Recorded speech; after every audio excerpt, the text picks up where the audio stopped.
Breaking news చూస్తున్నాం. Phone tapping కేసులో SBI మాజీ డీఎస్పీ ప్రణీత్ రావును విచారించేందుకు పంజాగుట్ట పోలీసులకు నాంపల్లి కోర్టు అనుమతి ఇచ్చింది.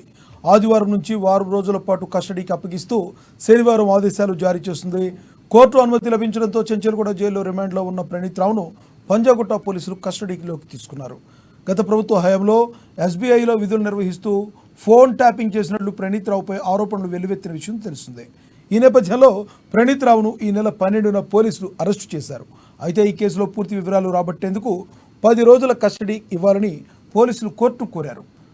ఎస్బీఐ లాగర్ ఆఫీసర్లో హార్డ్ డిస్క్ల మార్పిడి, ధ్వంసం, డేటా ట్రాన్స్ఫర్ సహా ఫోన్ ట్యాపింగ్కు సంబంధించిన సమాచారం రాబట్టాలని కోర్టుకు తెలిపారు. అయితే కోర్టు మాత్రం వారం రోజులు మాత్రమే కస్టడీకి అనుమతి ఇచ్చింది. కాగా విచారణలో ప్రణీత్ రావు వెల్లడించే వివరాల ఆధారంగా సంబంధిత వ్యక్తులపై చట్టపరమైన చర్యలు తీసుకునే అవకాశాలు కల్పిస్తున్నాయి.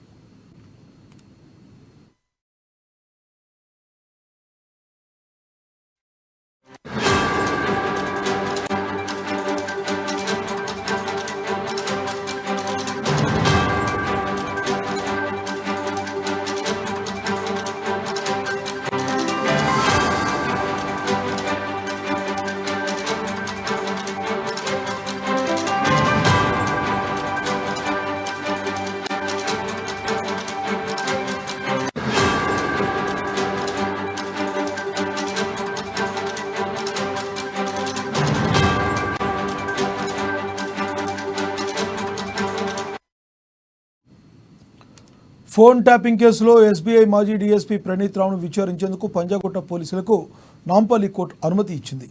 ఆదివారం నుంచి వారం రోజుల పాటు కస్టడీకి అప్పగిస్తూ శనివారం ఆదేశాలు జారీ చేసింది. కోర్టు అనుమతి లభించడంతో చెంచల్గూడ జైల్లో రిమాండ్లో ఉన్న ప్రణీత్ రావును పంజాగుట్ట పోలీసులు కస్టడీలోకి తీసుకున్నారు. గత ప్రభుత్వ హయాంలో ఎస్బీఐలో విధులు నిర్వహిస్తూ ఫోన్ ట్యాపింగ్ చేసినట్లు ప్రణీత్ రావుపై ఆరోపణలు వెల్లువెత్తిన విషయం తెలిసిందే. ఈ నేపథ్యంలో ప్రణీత్ రావును ఈ నెల 12న పోలీసులు అరెస్టు చేశారు. అయితే ఈ కేసులో పూర్తి వివరాలు రాబట్టేందుకు 10 రోజుల కస్టడీ ఇవ్వాలని పోలీసులు కోర్టును కోరారు.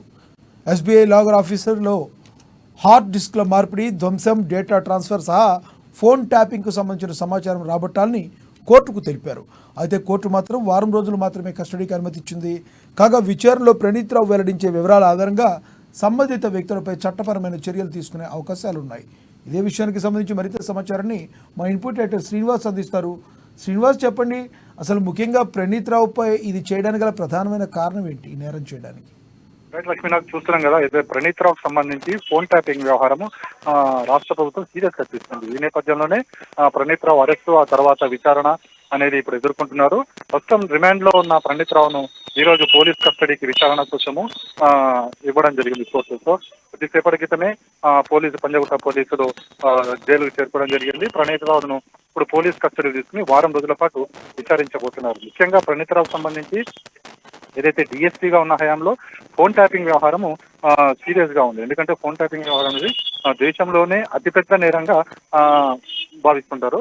అయితే ఈ నేపథ్యంలో ఇప్పుడు ప్రణీత్ రావు గత ప్రభుత్వ హయాంలో, అంటే కేసీఆర్ ముఖ్యమంత్రిగా ఉన్నప్పుడు ఆ హయాంలో పలు ముఖ్య నేతలకు సంబంధించి, ఇతర పార్టీల ముఖ్య నేతలకు సంబంధించి ఫోన్లు ట్యాపింగ్ చేశారు. ట్యాపింగ్ సంబంధించిన సమాచారం అంతా తీసుకుని ప్రభుత్వంలోని మరికొందరి ముఖ్యులకు అందజేశారని చెప్పేసి ప్రణీత్ రావు మీద ఆరోపణలు ఉన్నాయి. ఈ నేపథ్యంలోనే రేవంత్ రెడ్డి ప్రభుత్వం అధికారంలోకి వచ్చిన తర్వాత ఈ వ్యవహారం బయటపడటంతోనే సీరియస్ గా తీసుకుంది.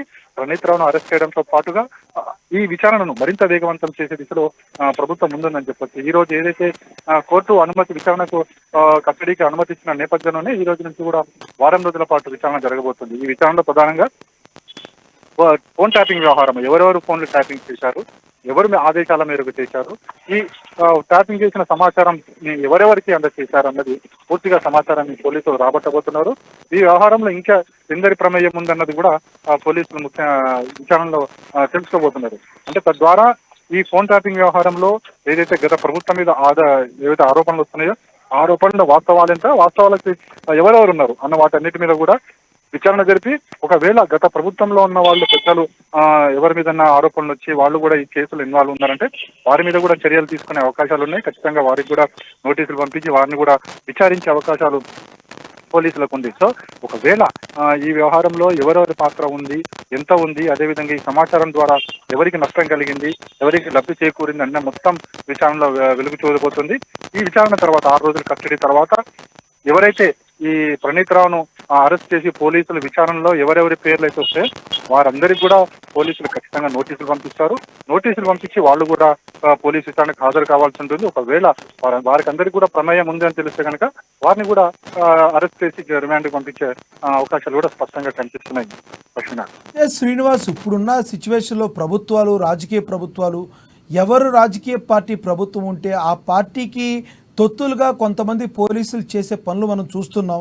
కానీ పోలీసుల మీద కూడా ఎక్కువ స్ట్రెస్ చేసే రాజకీయ నాయకులు మాత్రం బాగానే ఉంటున్నారు. మరి పోలీసులు ఇలా బలైపోతున్నారు. మరి రానున్న పోలీసులు తెలుసుకోవాల్సిన విషయం ఏంటంటే ప్రభుత్వాలు మారితే మనం ఇబ్బందులు పడతాయని తెలుసుకునే అవకాశం ఏమైనా ఉందంటారు అసలు? లక్ష్మీనాథ్, ఇది ఎందుకంటే ప్రభుత్వం ఏ ప్రభుత్వం ఉన్నా ఆ ప్రభుత్వానికి సంబంధించిన ఆదేశాలు పాటించాల్సి వస్తుంది. కానీ కొంతమంది అతి ఉత్సాహవంతులైన పోలీసులు ఎవరైతే ఉంటారో వాళ్ళు ప్రభుత్వ పెద్దల దగ్గరకు వెళ్ళాలి, వాళ్ళకి దగ్గరగా ఉండాలి అనే ఒక అతి ఉత్సాహం ఏతుందో అటువంటి వారి వల్లనే ఇదంతా కూడా జరిగేది. ఎందుకంటే ప్రభుత్వాలు ఆదేశాలు ఎన్నన్నీ ఇవ్వచ్చు, కానీ అందులో చట్టపరంగా ఎన్ని చేయొచ్చు, ఎన్ని చేయకూడదు. చట్టపరంగా చేయడం వల్ల ఏమి న్యాయం జరుగుతుంది, చట్ట పరిధి దాటేసి ఏమైనా చేస్తే ఏ విధమైన పర్యవసానం ఎదుర్కోవాలి అనేది అందులో జరిగిన అనుభవాలు చాలా ఉన్నాయి.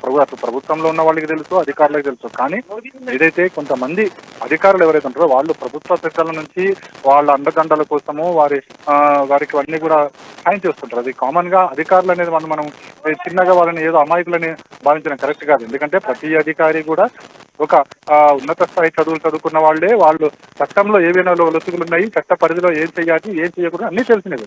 కానీ ప్రభుత్వ పెద్దల అంటే అంతకుముందు ప్రభుత్వం తెలంగాణ ప్రభుత్వం స్టార్ట్ అయిన ఫస్ట్ 5 ఏళ్లలో జరిగింది అనుకోవాలా, ఇది తర్వాత 5 ఏళ్లలో జరిగిందిగా భావించాలా? అంతకుముందు ఫోన్ ట్యాపింగ్ ఇది ఎటువంటి ఆధారాలు లేదు. ఎందుకంటే విచారణలోనే తేలబోతుంది. అంటే ఎప్పుడు జరిగింది ఈ వ్యవహారము, ఎవరెవరి ఫోన్లు ట్యాపింగ్ జరగబడ్డాయి, ఈ సమాచారాన్ని ఎవరెవరికి ఇచ్చారు అనేది కూడా ప్రణీత్ రావుని విచారణ చేస్తే గానీ అన్ని బయట వెలుగు చూసే అవకాశం కనిపిస్తుంది. Okay, thank you Srinivas.